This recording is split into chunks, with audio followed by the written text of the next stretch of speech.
my biggest fear, and Terri, oh my gosh, I'm so excited to talk to you about this, is like, I'm a parent and you can't do it perfectly, right? And you know, your kids are going to learn things and whatever, but like, I am so scared of what my kids are going to need to talk to you about in your office from what I do. And so how do you talk parents through internal boundaries almost? Yeah. Well, part of it is get clear about how you're relating to your kids. Ask more questions. Be a little less directive. Be a little less controlling. Ask them what they think, how they feel, what is their gut, even if they're little kids. I'm not saying if they're like 3, but even there's something really valuable in letting a kid know that what they think matters. I can remember being a little teeny kid, like little. I was probably, I don't even know, like 2.5. And I remember my mother coming all the way down to my level and being like, wait, you don't like that sweater? You don't want to wear that? Okay, you don't have to wear it. Like, she cared. She literally would be like, what are you saying? You want tuna? Sure, tuna's good. Like, she never was like, shut up. She never was like, it doesn't matter. I always, from such a small age, I didn't feel like what I thought or felt mattered more than other people.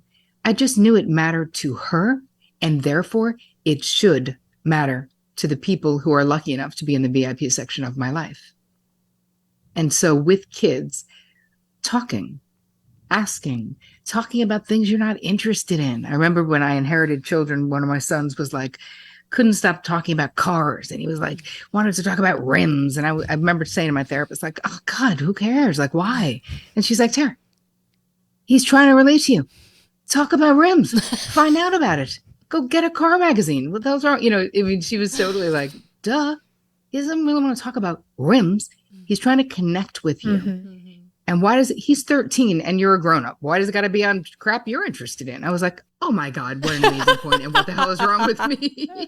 Yeah. What I'm hearing is just wanting to be seen, like making them feel seen. Exactly. So quickly back to the parent thing. Accept that you're going to make mistakes. Apologize when you're wrong. Do not burden your children with information that is not what they should not know. Do not grow up and say that your kid is your best friend. Please never say that. They're not. It's okay. You can love them a lot and they're still not your best friend. So if you would not talk to them about the sex you have with their father, which you would not, they're not your friend. So those are just a couple of quick tips that we can say about kids. Teach them consequences for their actions. Do not infantilize them. Do not overfunction for them. Right? Teach them to be responsible because we need responsible human beings in this world. I love that. Thank you for that. Do you feel better now? I do feel better. I love everything that you preach in the book. And even right now is choices and taking ownership that no one's coming to save you. And for me in my healing journey, that's really what I believe saved me, was recognizing like, if I want to feel better, I need to do something. And so with the boundaries, with the self-sabotaging behaviors, the codependency, it's recognizing, all right, shit, if I don't like the way I feel, I got to do something. And in this book, there are a million things that you can do. The most important thing is starting, right? Step 1, listen to this podcast. Step 2, take the quiz. And when you're reading the book, one thing Terri has you do is create your proactive boundary plan, which is where we're at right now. Right. Yeah, and a quote that I have to read that she has in here is, if you abandon yourself consistently, you will always be 3 steps shy of reaching the finish line of your goals. And so it's like, if you have goals to feel a certain way, like, well, you need this book to walk you through it to get to this point where you're going to have a successful plan, right? And so definitely get the book and get into it. And in the book, like, you will learn how to have a proactive boundary plan. But Terri, can you just kind of talk us through what that is and what that could look like? Sure. I mean, we start with knowing when a boundary has been crossed, what boundary is needed, right? So I talked earlier about doing a resentment inventory. That will give you a place like, oh, this is a boundary is needed here because I'm feeling resentful. Let me really look at it. So we want to get really clear about, let's just say you're in a relationship with someone who's always late. So maybe that's the boundary, that you're like really pissed that they're always 20 minutes late to everything that you do. So you're clear about what it is.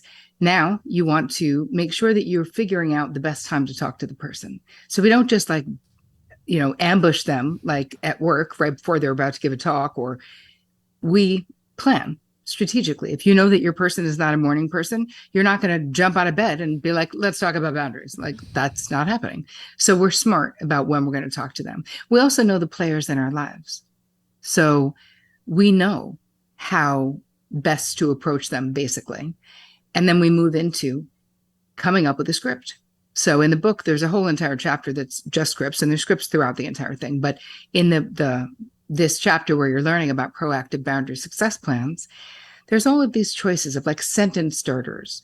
Like, I really appreciate that you think of me, and I'd like to make a simple request that you don't get tickets until you see if I'm cleared on the date. Let's just say, right? That could be a boundary request. If someone is like, oh, I got us tickets for like next Wednesday, you're like, hi, you didn't even ask me if I was free on next Wednesday. So that could be, I'd like to bring to your attention. I wanted you to know, I'd like to make a simple request. I wanted you to know how I felt about what happened last week. All of these are sort of sentence starters that we try not to go in with guns blazing, because it just doesn't. People get defensive and afraid and scared, and they want to fight, right? That's what ends up happening. So you've got to get pretty regulated before you go in. So you will establish your boundary script, like basically what you're going to say, and then you're going to practice it before you actually have the conversation, because a lot of times this is new language for you, and it might surprise you. Like you might just like cry or want to, or suddenly your face gets beet red or whatever. You will have a physical sometimes reaction because it's new behavior for you. So I'd love it if you would practice it in the mirror, talk to a friend. You guys could be like sort of role play partners with each other, just so you could get it out. And then I want you to take the time to visualize it going well. Feel the feelings. Now, when I say going well, I'm not really talking about what the other person is doing, right? Because we have what their reaction, their response, that's not what this is about. That's their side of the street. Yes, we would love it if they said, oh, it bothers you that I'm 20 minutes late? I'm going to really work on not being 20 minutes late. That'd be amazing. And they may say, oh, you're one to talk. You were late last Tuesday. Like they may just be a one-upper. We don't know how they're going to respond. But your healing and your growth comes from having the courage to have the boundary conversation. Sometimes they go amazing. Sometimes it's a disaster. It's okay, because you still get what you need, which is that you have your own back. You were brave enough to have the conversation. The more you do it, the easier it gets. It doesn't have to be a big confrontation. It really doesn't.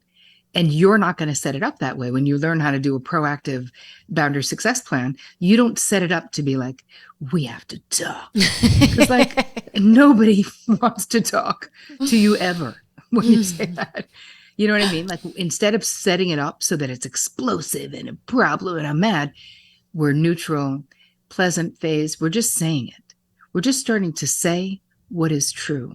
Make a simple request. Let people know what our preferences are.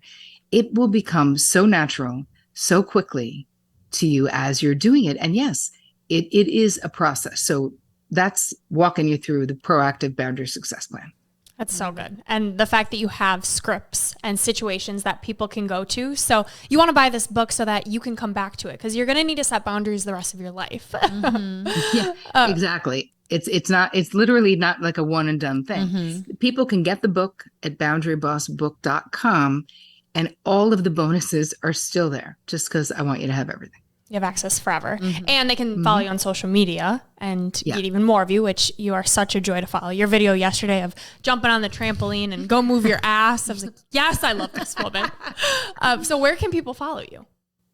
I'm just at Terri Cole on Insta. That's where I hang out the most.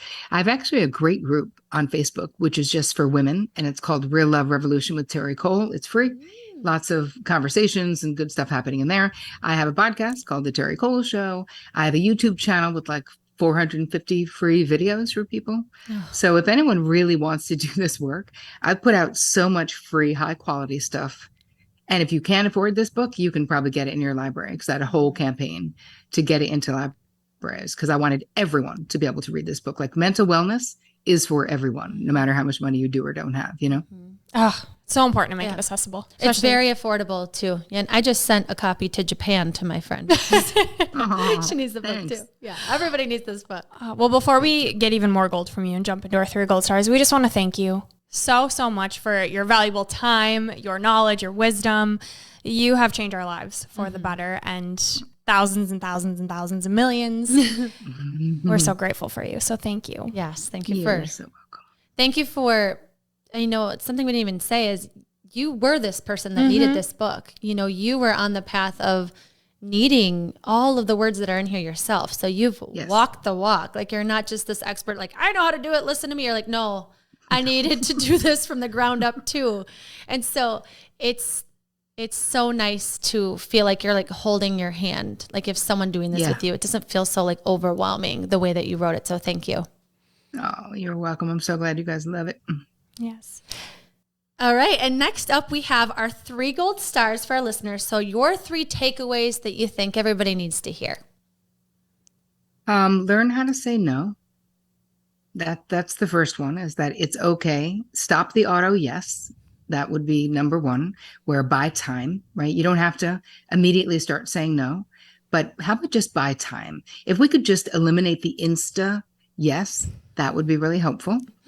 I think it's really important that we have self-reflection time in life. I meditate every morning. I exercise every day. I do not go on social media or anything, no working until 11 a.m. in the morning. Now, that's a luxury, but I work till late. I mean, I make my own hours because I own my company. I think it's very important, though, that you're filling up your own bucket every single day of your life. And the last thing I want to say as a takeaway is that it doesn't matter where you are right now. You could be like, I am a boundary disaster. Well, so was I, sister. You can do this. You want to do this. You need to do this in your life, but it doesn't matter how little you know. I promise you, whatever you know right now is enough for you to start this journey, and you will be successful because I am holding your hand the entire way through this process. So beautiful. So all right, even more. And more. All right, so we have 3 questions for you, Unleashing Ivy. So these are questions that Terri has no idea what we're about to ask her, and I'm so excited. Are you ready? Yep. Okay, I'm going to go first. So you mentioned you're an empath. You are a psychotherapist. So I'm curious what boundaries you have with your clients to not take on their pain, what those practices look like for you. Well, part of it is being really clear that to help my clients, I need rock solid boundaries. And when I really got that as a young therapist, it changed my ability to have it. So it's not talking in between sessions unless it's emergency. It's not being too readily available. It's making sure that people pay on time so that they're valuing the work that we're doing. There's a whole bunch of boundary stuff, but it took years, people. It took years. Do you, I'm sure at some point the tough things that people are going through, like how you let that go, like your energy shield. I know for me with my clients, it's having to put up my energy shield and like visually seeing that. So I'm curious if you have any practices like that. I do a lot of energy work. I do a lot of clearing of energy.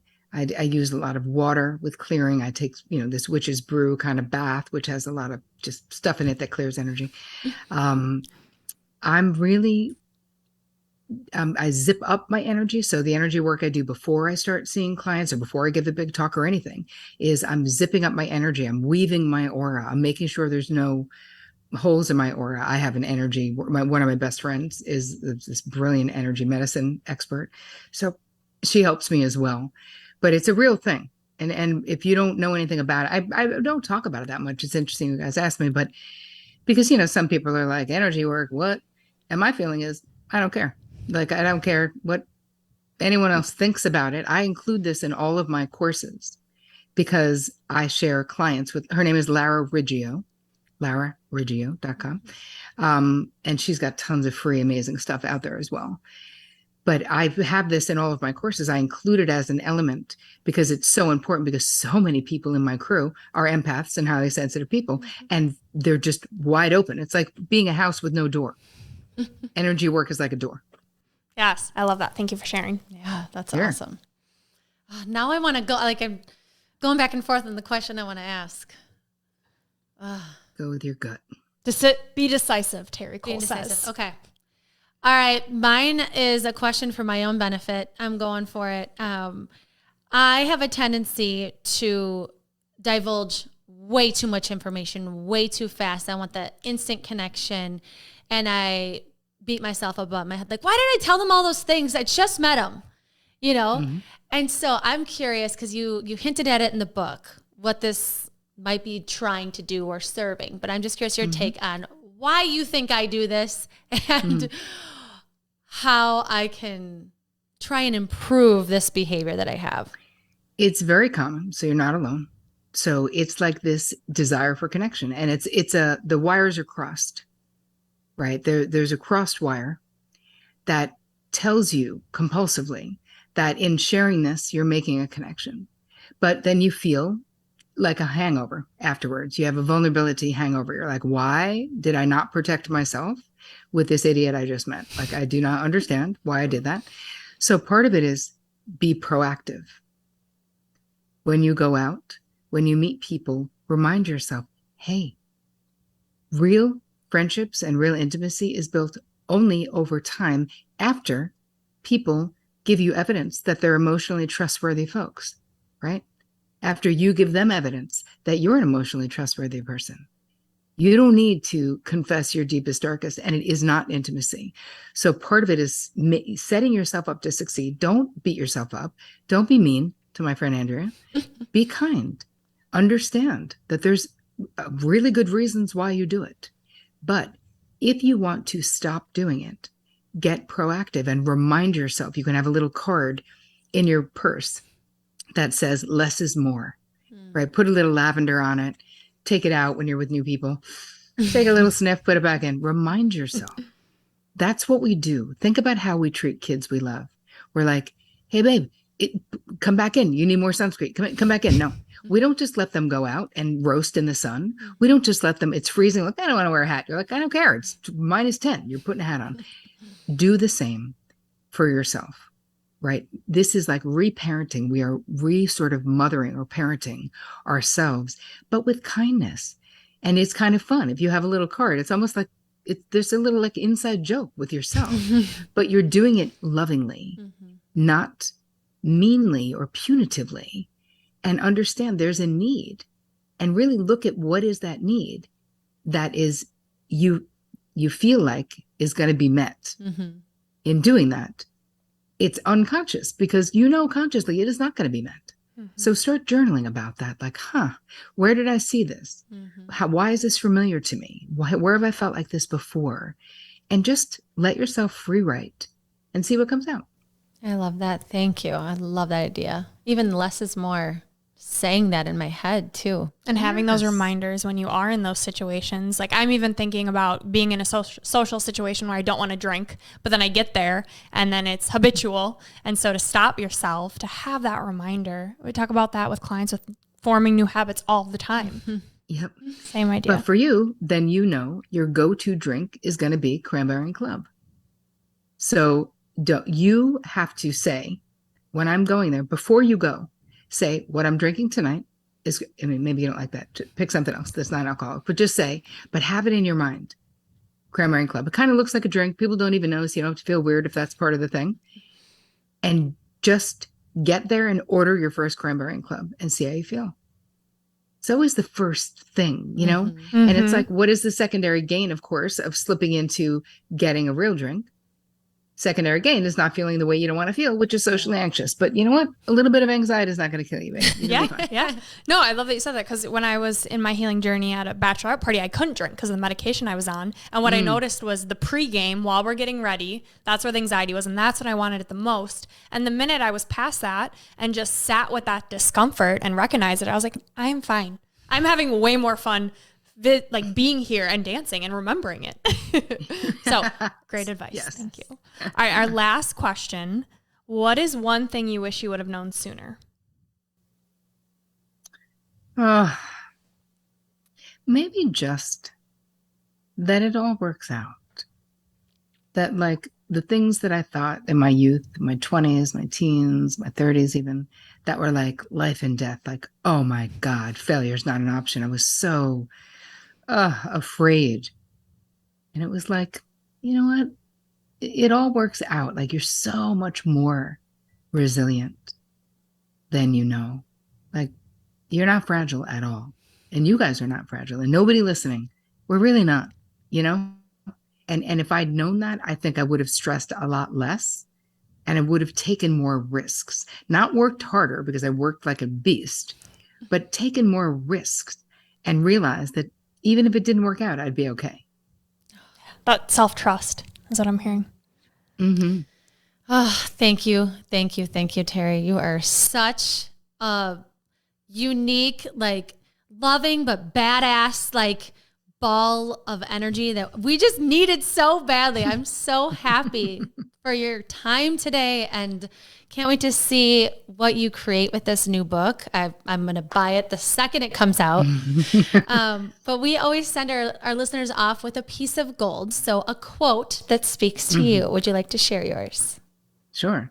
It goes like this. We repeat what we do not repair.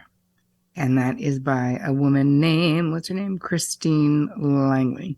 Will you say it one more time? Sure. We repeat what we do not repair. This is Gold Ivy signing off. Listen to your truth and go chase your gold.